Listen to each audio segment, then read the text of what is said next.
You're throwing away what your soil is starving for. Every time we scrape vegetable peels into the bin, drain coffee grounds, or toss wilted greens, we're discarding more than waste. We're throwing away nutrients that could have fed our plants naturally. What if I told you that one simple glass jar could transform those kitchen scraps into a living, nutrient-rich elixir for your soil? No fancy compost system, no smell, no mess, just one jar, quietly brewing the best liquid fertilizer your garden will ever see. This method is known among serious gardeners as fermented kitchen waste tea, or sometimes biofertilizer in a jar.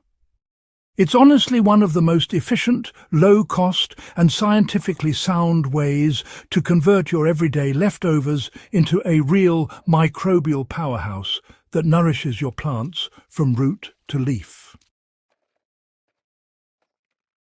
Let's break down exactly how it works, why it's actually better than traditional compost in many cases, and how to get the ratios right for consistent, safe and powerful results. The science behind the jar method is really all about controlled fermentation, not just rot. What separates this jar technique from a pile of decaying food waste is that it uses anaerobic fermentation, the same principle behind making kombucha or sauerkraut, but in this case for soil nutrients. When kitchen scraps are submerged and sealed in a jar with a small inoculant, like molasses or effective microbes, they ferment instead of rot. That fermentation breaks complex organic matter into simpler compounds plants can absorb immediately: amino acids, organic acids, minerals, and natural growth hormones. The result is what gardeners call liquid gold, a dark, nutrient-dense concentrate that smells earthy, not foul. When diluted properly, this fermented extract can replace synthetic fertilizers, boost soil microbial activity, and improve root uptake efficiency within days of application. The key is maintaining balance. Enough organic matter to fuel microbes, enough sugar to keep fermentation stable, and the right amount of water to allow nutrients to dissolve efficiently. You can turn almost any kitchen scrap into a bioactive fertilizer base. The beauty of this method is its flexibility, you know. Most plant-based kitchen waste can go into your fermentation jar. Fruit peels, vegetable trimmings, coffee grounds, tea leaves, or even leftover rice water. Each ingredient contributes something unique. Banana peels add potassium, eggshells contribute calcium, coffee grounds deliver nitrogen, and leafy greens boost magnesium and iron. To start, use a simple 1:3 ratio. 1 part finely chopped kitchen waste to 3 parts non-chlorinated water. The smaller the pieces, the faster the breakdown, really. Add 1 tablespoon of molasses or brown sugar per litre of water.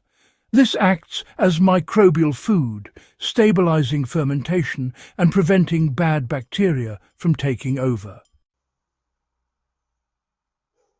If available, a small splash, about 2 tablespoons, of EM1 solution or compost tea can be added as a microbial starter.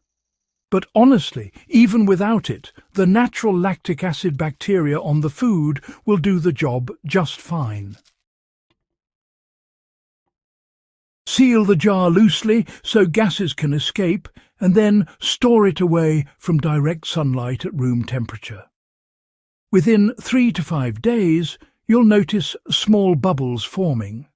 This is a sure sign that fermentation is active. Timing really does matter in this process. For leafy or soft materials like fruit peels and greens, fermentation usually takes about 7 to 10 days. Harder materials like eggshells or those tough fibrous stems may need up to 3 weeks, you know. Stir or gently shake the jar every few days, just to keep all the materials submerged and help distribute the microbes evenly.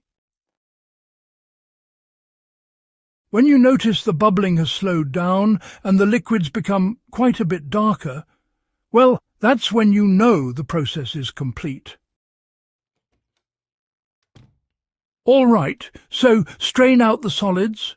These can go straight into your compost bin, or, just spread them around shrubs as a really effective slow-release mulch. The liquid you're left with is your concentrated biofertilizer. Now, never use it undiluted, all right? It's actually strong enough to burn roots if you apply it directly, so do take care. The safe dilution ratio is 1 part fertilizer to 10 parts water for general use, or up to 1 to 20 for seedlings and delicate plants. For example, if you've got 1 cup of that fermented liquid, just mix it with 10 cups of water before applying. That way, your plants stay healthy and happy. Apply this mixture directly to the soil around your plants once every 2 to 3 weeks during the growing season. You can also use it as a foliar spray, but do remember to dilute it further, about 1 to 30, to avoid any chance of leaf burn. What makes this technique more than just homemade fertilizer is that it doesn't just feed plants. It feeds the soil ecosystem as well. Fermentation releases organic acids and enzymes that, promote beneficial bacterial and fungal activity. These microbes, in turn, help decompose organic matter in the soil, release locked-up nutrients, and, improve soil structure naturally. Over time, you'll notice, some visible changes.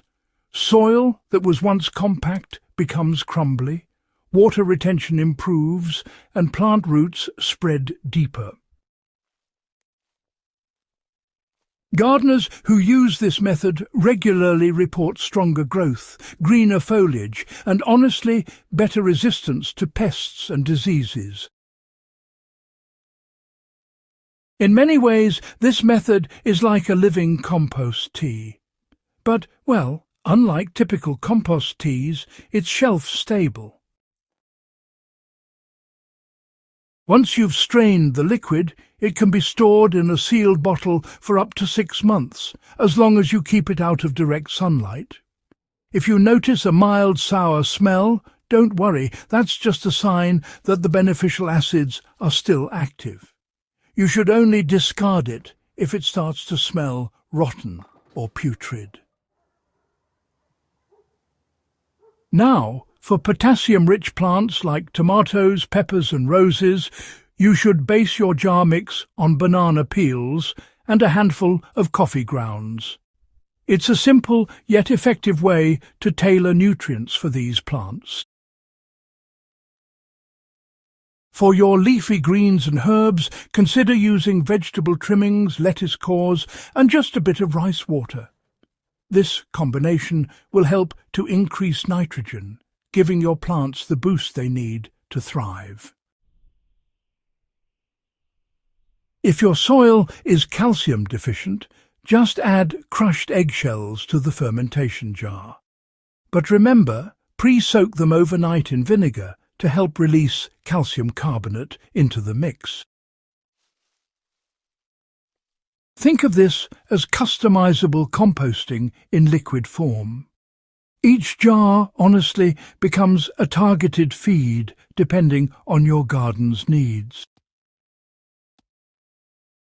If you're working with clay-heavy soils, this liquid gold helps loosen structure by boosting microbial tunneling. And in sandy soils, it improves moisture retention by increasing organic content in the root zone. You know, the power of this method isn't only in its effectiveness, it's really in how it redefines waste. What used to fill your garbage bin now closes the nutrient cycle right at home. Every carrot peel, apple core, and even a spent tea bag becomes an ingredient in a regenerative system where, honestly, nothing is wasted. And even better, this technique scales beautifully. Just start with one jar in your kitchen, and once you see results, you can expand to a few jars tailored for different nutrient purposes. It's simple biology. You're partnering with microbes to turn decay into fertility. When gardeners say, "feed the soil, not the plant," this is exactly what they mean. This jar method truly proves that the smallest daily habit, saving your scraps and letting nature ferment them, can outperform those expensive fertilizers. And you know, it keeps your soil alive and thriving. It's quiet, clean, and effective. A practice that, well, links modern gardening with ancient biological wisdom. Whether you're growing herbs on a balcony or vegetables in raised beds, this is one system that, quite frankly, pays back endlessly. If this guide helped you uncover a better way to feed your soil, why not subscribe to Botanical Bliss for more science-backed, sustainable gardening methods? Share this with someone who composts or wants to, because really it's time to show that one jar can turn yesterday's leftovers into tomorrow's garden gold.